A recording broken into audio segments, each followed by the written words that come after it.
Para explicar a ideia que quero partilhar hoje, tenho de começar por transmitir um par de noções teóricas. Primeiro, o que é um rastreio? Um rastreio é, nas palavras do Dicionário da Saúde Pública, a pesquisa de situações de doença não identificadas previamente, usando testes que possam ser realizados rapidamente e de forma económica em grandes números de pessoas, com o objetivo de as dividir em dois grupos, os que podem ter a doença e os que muito provavelmente estarão livres dela. Então, passemos à segunda pergunta. Para que serve um rastreio? Para uma de duas coisas, consoante. Para proteger da doença alguém que se encontra em risco, ou até já a tem, em fase inicial, e não sabia. Penso, por exemplo, no rastreio do cancro da mama. E para proteger alguém cuja saúde pode ser prejudicada por quem tem a doença. Por exemplo, no caso da Covid-19. Pensemos então em rastreio de Covid-19. Quem é que beneficiaria mais do rastreio?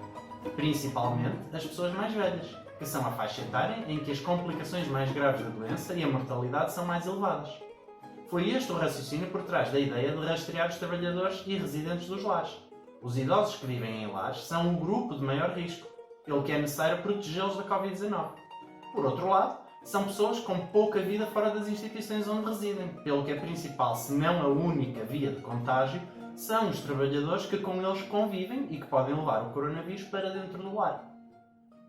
Pensamos agora na medida anunciada pelo Governo no passado dia 1 de maio, que consiste em rastrear quase 30 mil trabalhadores de creches.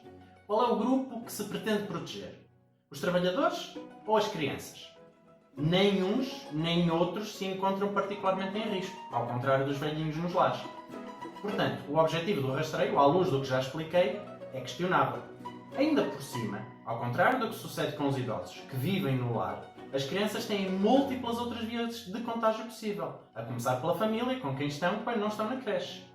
Portanto, se não estamos a falar de um grupo de risco, nem estamos, nem de longe nem de perto, a rastrear todas as pessoas que podem funcionar como cadeias de transmissão de e para as crianças, estamos a fazer o quê?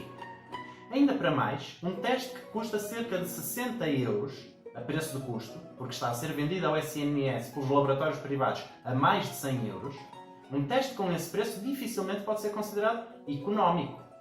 30 mil trabalhadores vezes 60 euros por teste são perto de 2 milhões de euros.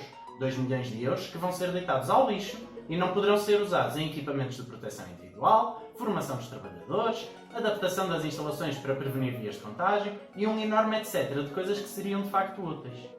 Esta gente tem de perceber de uma vez por todas que não cuida da saúde pública quem quer, cuida quem sabe.